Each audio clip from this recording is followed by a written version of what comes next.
살다 보면은 누구나 한 번쯤 타인의 아픔을 마주하게 됩니다.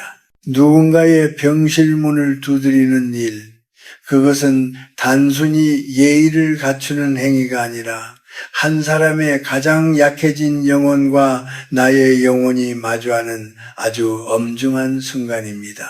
제가 100년을 넘게 살아오면서 수많은 이들의 태어남과 떠남을 지켜보았습니다.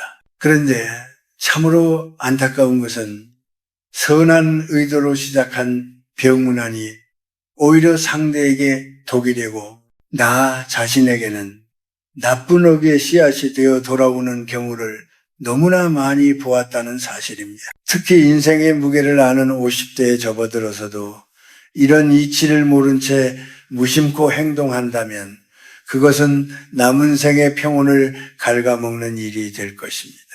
50세의 이 잘못을 반복하면은 고통은 결코 당신을 떠나지 않을 것입니다. 제가 오늘 이 말씀을 드리는 이유는 여러분이 타인의 불행 앞에서 자신도 모르게 지을 수 있는 그 무서운 실수를 막아드리고 싶기 때문입니다. 우리가 누군가를 위로하러 갈 때 가장 먼저 점검해야 할 것은 나의 마음 보따리입니다. 병실은 에너지가 가장 낮고 예민해진 공간입니다. 그곳에 있는 환자는 육체적 고통뿐만 아니라 정신적으로도 완전히 무방비 상태에 놓여 있습니다. 그런데 우리는 종종 위로라는 이름의 포장지로 나의 교만이나 무지를 감싸서 들고 들어갑니다. 이것이 바로 우리가 경계해야 할 탁한 에너지이자 업보의 시작입니다.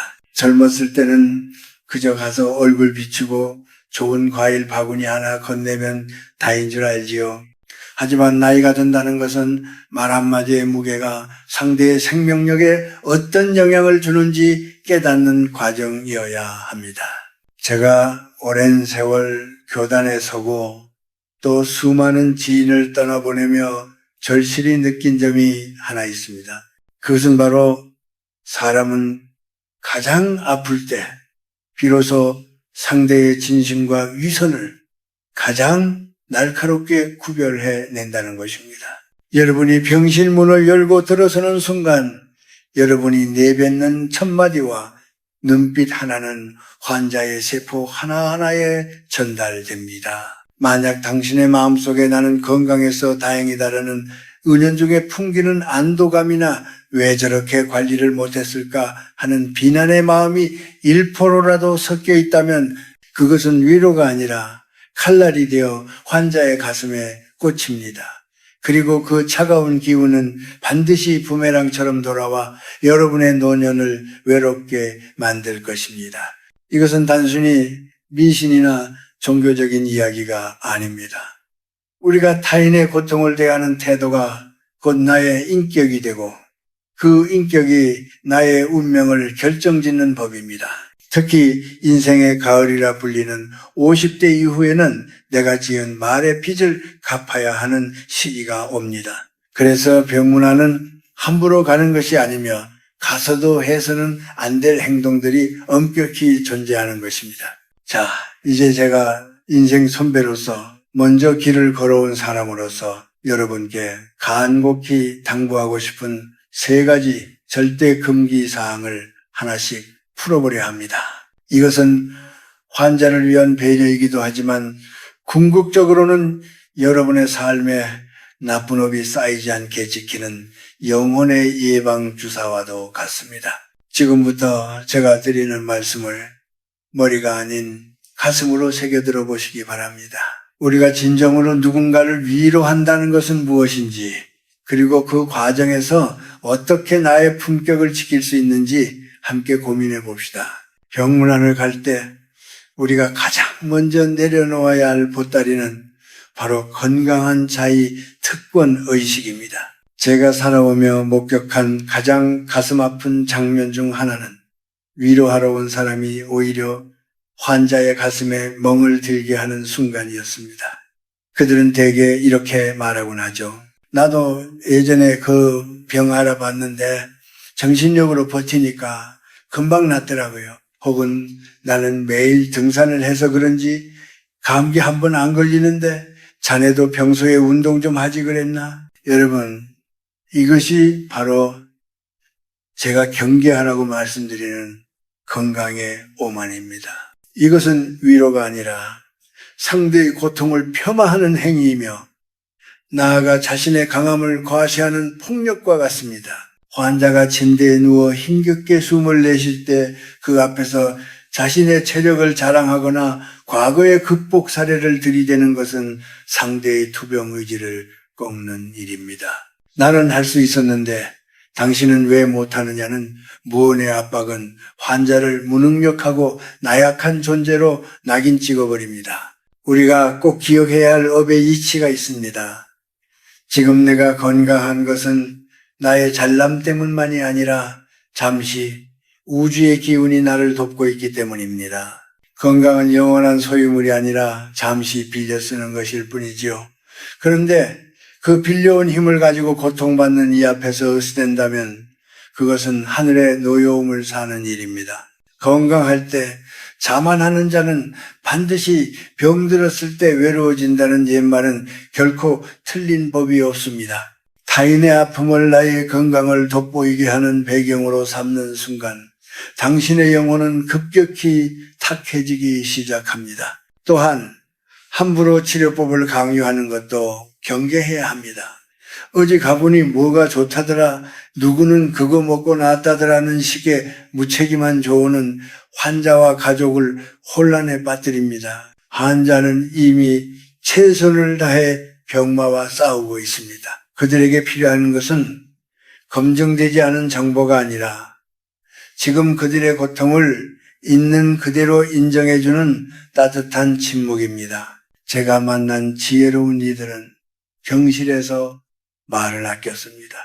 그들은 환자의 손을 가만히 잡아주거나 그저 곁에서 함께 숨을 쉬어줄 뿐이었습니다.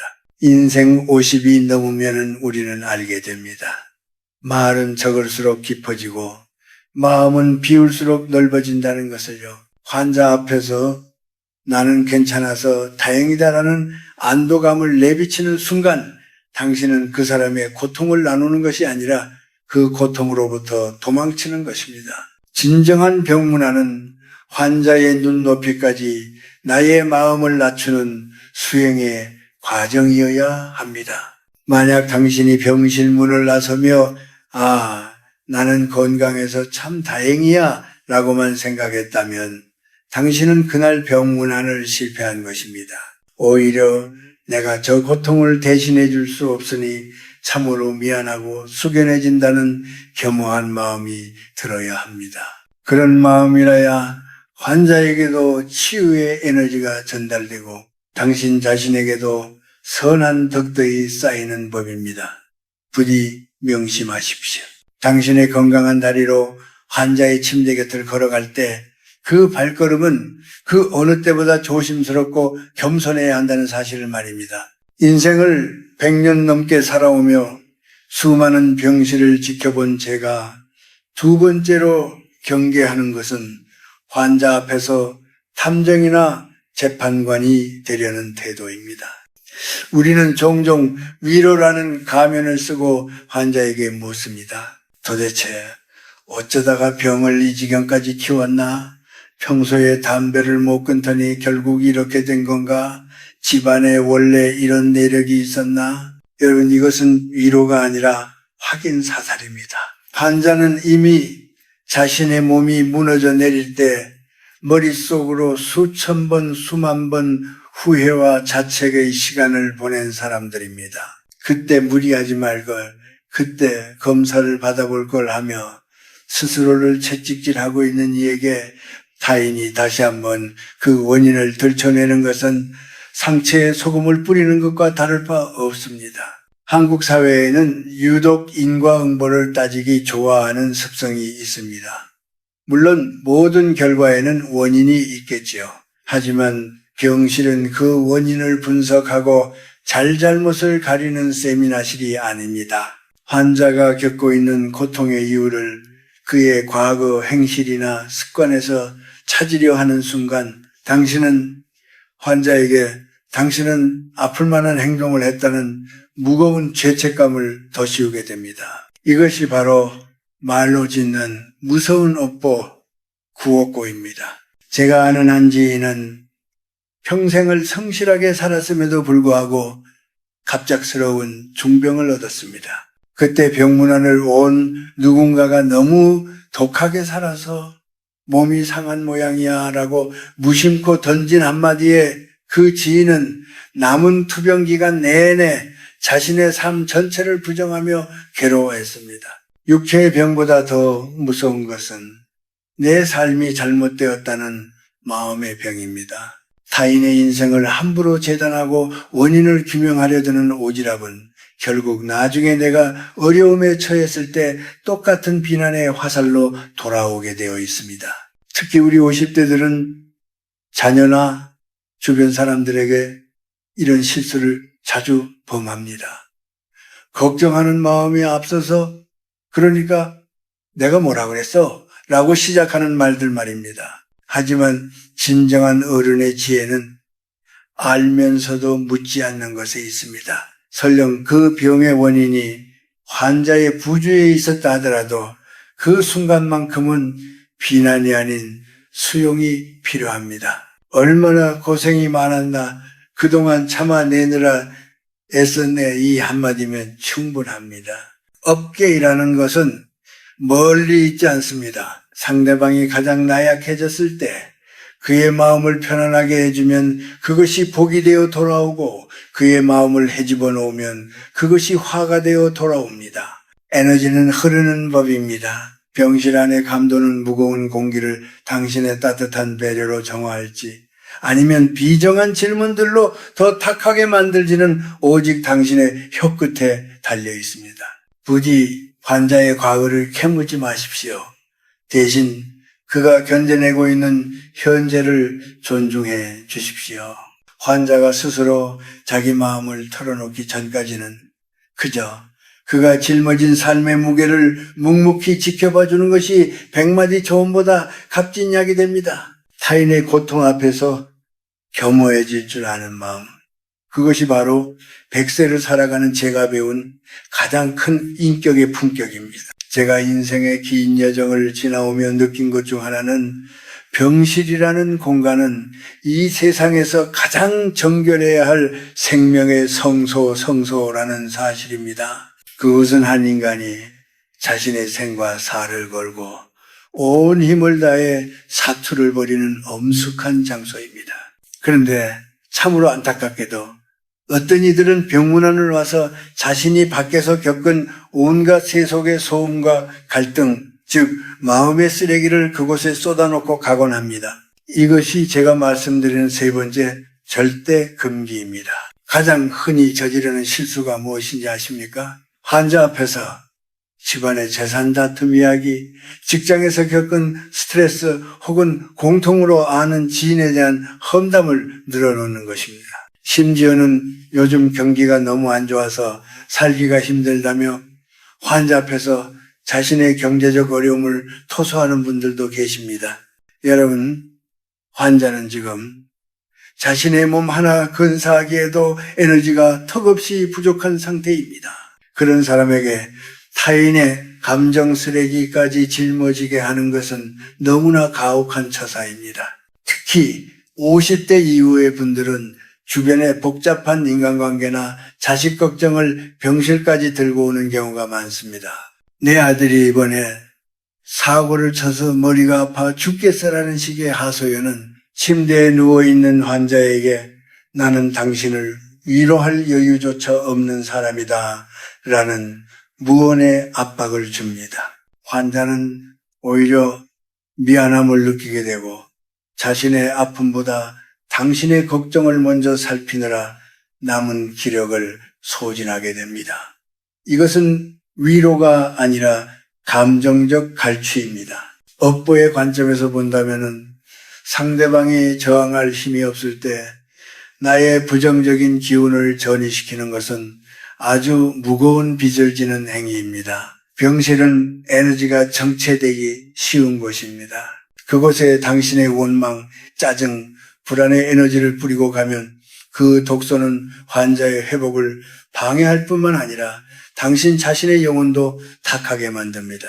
제가 만난 지혜로운 노인들은 병실에 들어설 때 항상 마음의 먼지를 털어내고 들어갔습니다. 바깥 세상의 시끄러운 일들은 병원 문 밖에 두고 오직 맑고 고요한 기운만을 환자에게 전달하려 했었지요. 또한 병실에서 돈 이야기를 꺼내는 것만큼 무례한 일도 없습니다. 병원비가 얼마나 나왔는지, 보험은 들어두었는지 묻는 것은 환자와 가족의 자존감을 건드리는 예민한 문제입니다. 진정으로 돕고 싶다면 묵묵히 봉투를 건네거나 실질적인 도움을 줄 방법을 찾으면 될 일이지, 그것을 화제로 삼아 분위기를 무겁게 만들어서는 안 됩니다. 인생 100년을 살아보니 사람의 말에는 눈에 보이지 않는 힘이 있다는 것을 알게 되었습니다.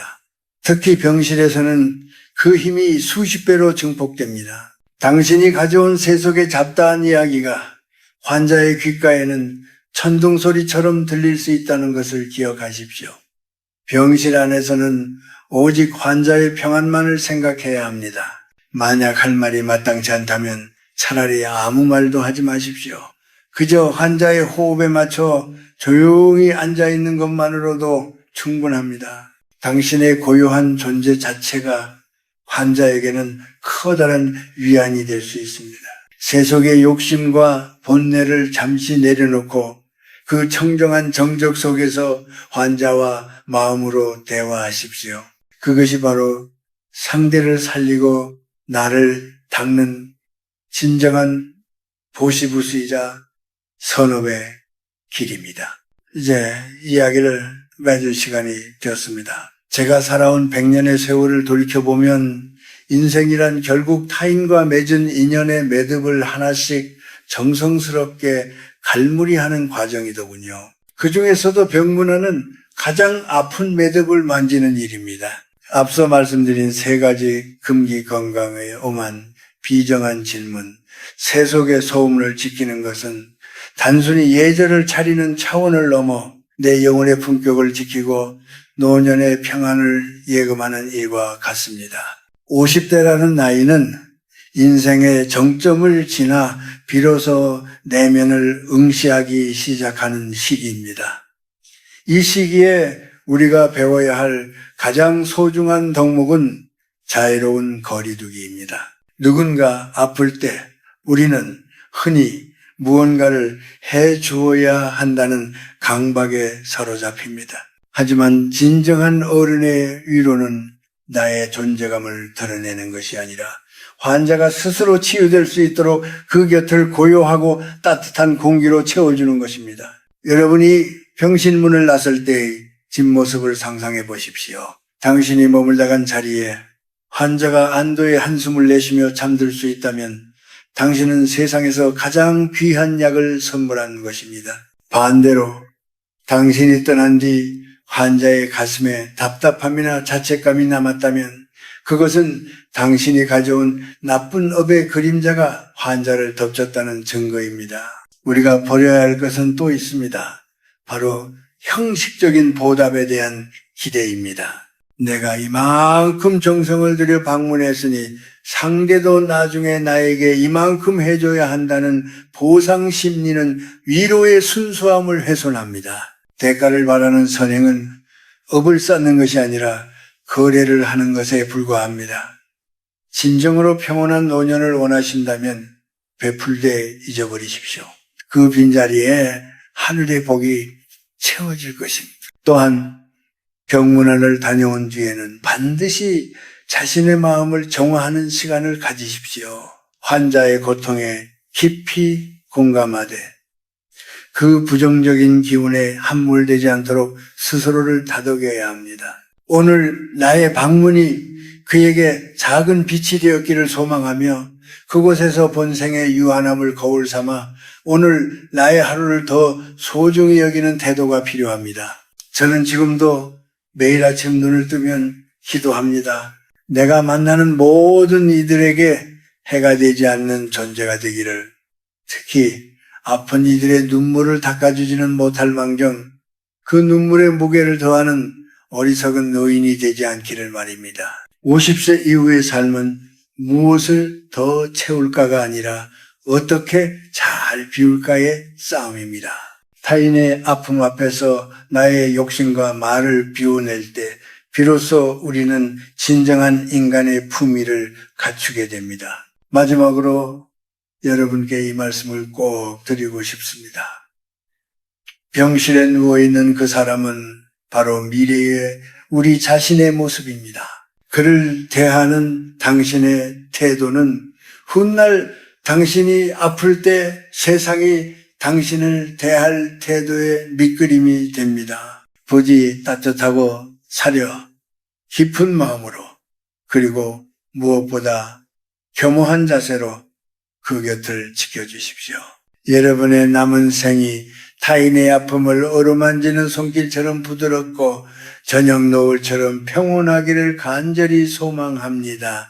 고통은 짧고 평안은 길기를, 그리고 그 길 위에 언제나 지혜가 함께하기를 바랍니다. 긴 이야기 들어주셔서 고맙습니다.